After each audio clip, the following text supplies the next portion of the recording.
they're going into the next game, and it is going to be Mech Mage. So, you know, kind of, I think it's leaning right towards what you were mentioning, just playing decks that they feel very comfortable piloting, making sure that they can get their decisions under control, that they know exactly where their deck's going, and then let fate decide the rest. Yeah, indeed. And George Mason University throwing out the Paladin. Hard to tell now. Haunted Creeper might indicate that it's more towards a Secret Paladin, because a lot of times Haunted Creeper is not able to be fit into a mid-range Paladin. Well, we said that, but then there was also Pilot Shredder and Lotheb in that hand. I mean, this could very easily just be a deck that's aimed at taking control of the early game and then just scaling throughout the course of the game. Haunted Creeper fights 2-1s and stuff like that extremely well. Yeah. It also lets you get great Blessing of Kings turns. It almost guarantees you're going to have a minion on the board rolling into turn 4. It's very true. Very true. We'll have to see. I think the opening hand is going to tell us a lot. Actually, just kidding. Doesn't tell us anything. Yeah. All cards that could fit into mid-range. And again, Blessing of Kings doesn't tell us anything. What we're looking for is a secret. Yeah, or like a Quartermaster, anything that's like more mid-range heavy. Again, the Pilot Shredder and the Lotheb are kind of tipping me off in this spot. I would really venture to say that this is a mid-range Paladin. These cards can find their way into Secrets Palette at times, but I would, you know, with Wave on that team, I would say if he's going to dedicate to that kind of strategy, he kind of would want to go all in. And right as I say that, they draw the Repentance. Yeah, I've actually been leaning towards the slower variation of Secret Paladin as being the superior version. I've had the more success playing that one.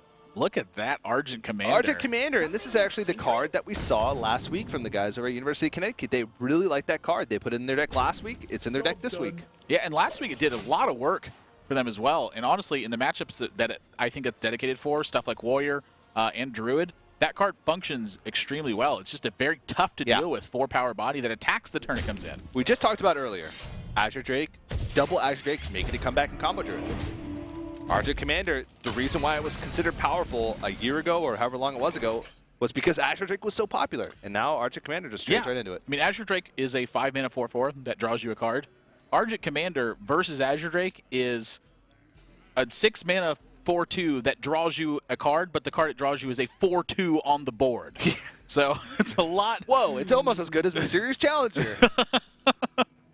It's pretty darn good versus Azure Drake. That's actually an excellent point to be making, too. I think it's going to be more for the damage side of push, but I can tell you what, a Taunted Up Haunted Creeper is going to get in the way of a lot of that damage. Yeah. And this is a spot where I think George Mason University just feels so comfortable in right now. They know this is Mech Mage, which means the Mad Scientists are going to be getting Mirror Entities, which means that Paladin is going to have a lot of small minions that aren't big impact. To pop that Mirror Entity, they can almost turn it into a liability at times. Yeah. And with this kind of hand, I don't see the Mirror Entity being very important in this one. And I also see them starting to run away with this game. I mean, just look at everything they got in their hand. They got Blessing of Kings already. They're going to have turn 5 Mysterious Challenger. They just got everything on their side of the board. What more could you possibly want? What's better than a turn 5 Mysterious Challenger? A turn 5 Mysterious Challenger into a turn 6 Mysterious Challenger. Whoa. Sick. Yep, so they're even going to trade this up in a very aggressive way, too. Paying life instead of paying the health in that minion, which I think is absolutely the right play. I mean, if you keep this minion healthy and Yukon doesn't have a way to actually fight against it, it's going to keep hitting for 5, turn it again. And I can tell you the last thing you want to be doing with Mech Mage is, like, fireballing on turn 5. Yeah, and Mech Mage is a archetype of mage that doesn't fight back for the board very well.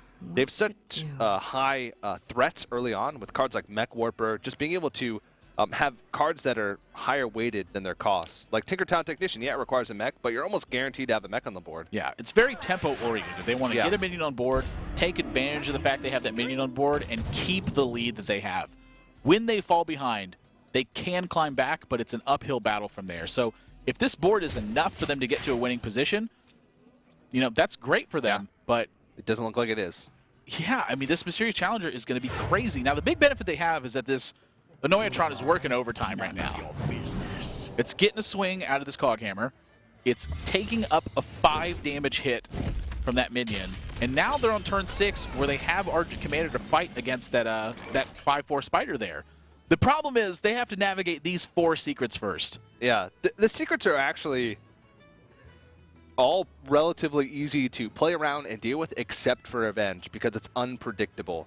yeah, you can trade in this Mad Scientist and hope that the Avenge doesn't go on to the 5/4, so you can trade into with RG Commander.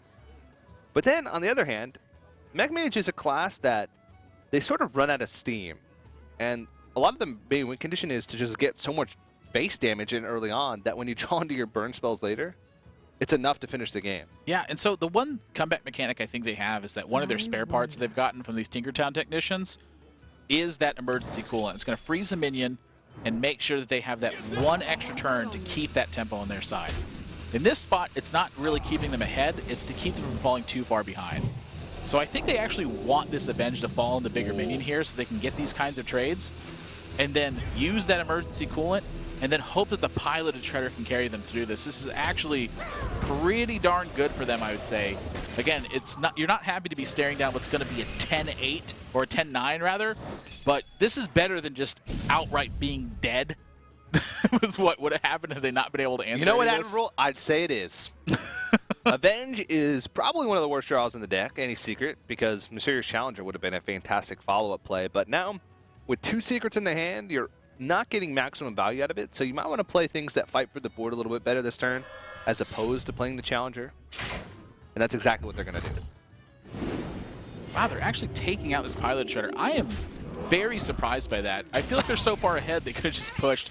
But if you know your opponent's going to drop a 1/1 out of that Shredder, who let that bird take care of that mechanical unit? I know, right? Piloted Shredder implies that whatever card pops out of it was driving the Shredder. You're going to tell me that a parrot was driving that Shredder. Yeah, it is a captain's parrot.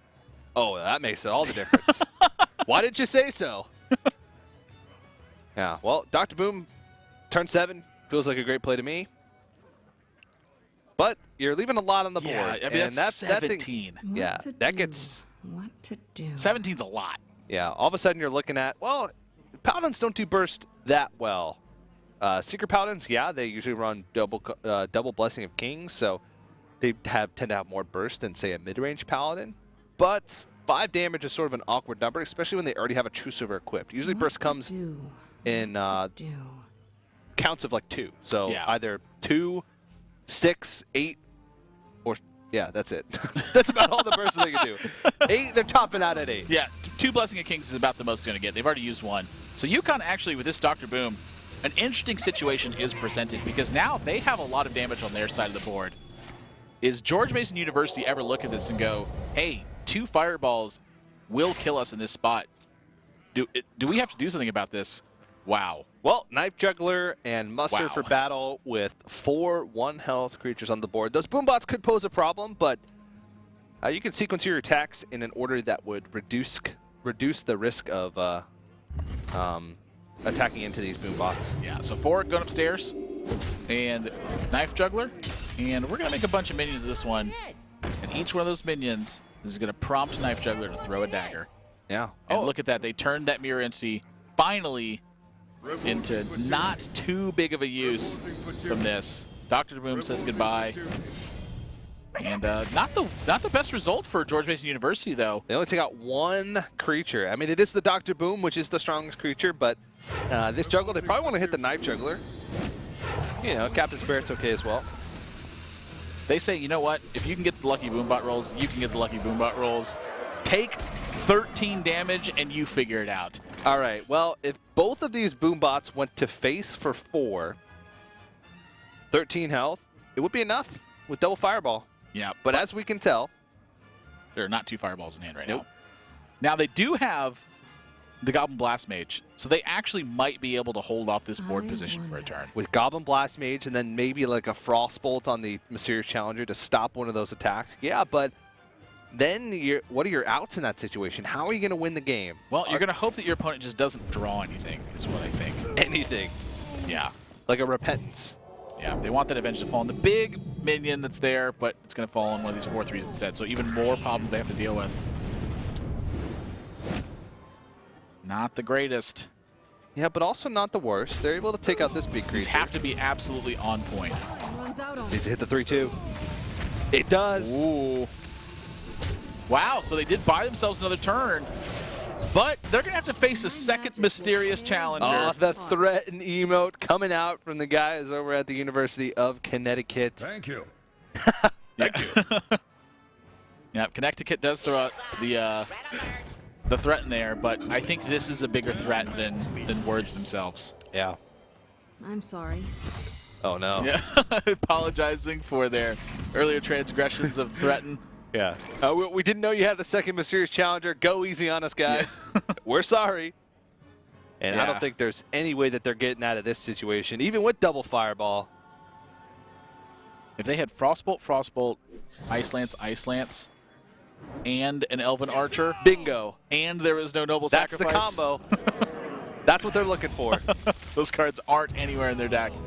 So fought valiantly, but at the end of the day, the University of Connecticut just does not have the tools to take off what George Mason University is doing. And once again, their brute force really pushing it.